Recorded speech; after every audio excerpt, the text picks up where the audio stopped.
Hi, and welcome to Japanese Craft Beer Reviews. Today's beer is not Japanese, it's Vietnamese. And this is, I'm looking at a series of Asian beers, beers from other Asian countries that are imported into Japan, Asian lagers generally. And the first one we'll look at is this one. It's called Sabeco 333, and if you live in Japan you may have seen this one around in supermarkets perhaps. It's called Triple the Excellence 333, and I looked around on the website. I couldn't find exactly what the 333 stands for, but at the top it says beer, bier in 3 different languages.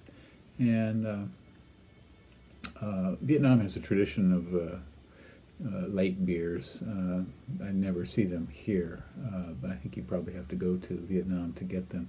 But you can read about them on, online.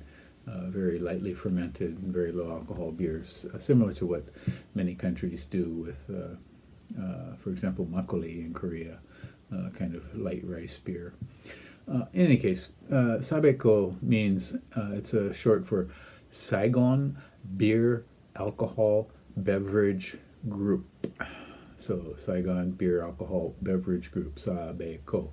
And they claim that this brewery has been around since 1875, although this brand itself was established in 1985. But they claim on their website that it was established by a Frenchman named Victor Largue in 1875. And they also claim that this is the #1 brand in Vietnam, and it's exported to 18 different countries, including Japan.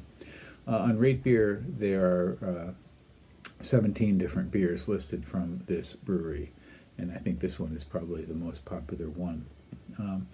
And on Rate Beer, this one has 249 ratings. The average is 2.05 out of 5, not terribly high. 2 percentile. 2 percentile for all beers on Rate Beer, and only 10 percentile for its style, which is Pale Lager International Premium. And I'm not sure if we need the premium on that or not.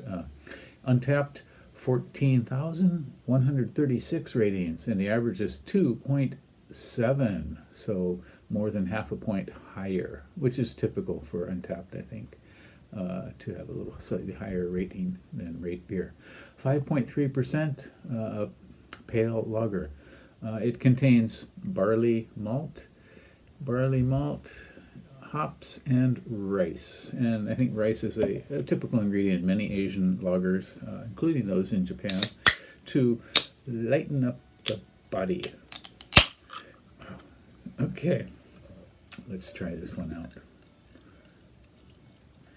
333. I'm wondering if there's any other significance to that. Anyway, it is a very pale straw, very light, completely crystal clear, see-through. I can see you through it. You can see me through it. If I wipe off this condensation, we can see each other right through here. And a very thin, filmy sort of white head.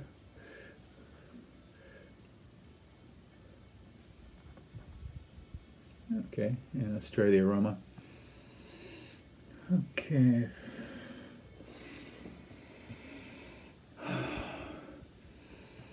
Not a lot coming up here. Some very thin fruitiness. To be honest, it smells like malt extract. Very thin maltiness. That's about it.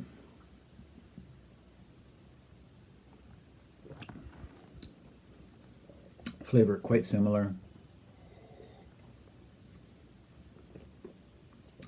Very thin, lightly sweet malt, some cardboard paper, wet paper.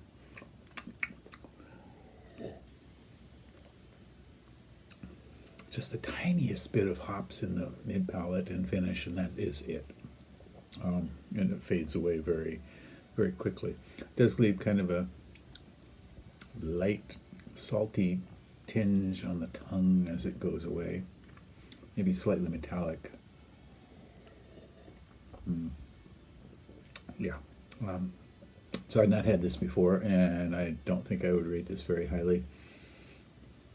Perhaps 2.2, around that, maybe even 2.0. Yeah. Again, like so many Asian lagers are best, on a very hot day, drunk very, very cold, just as a refresher, not for any flavor or anything like that.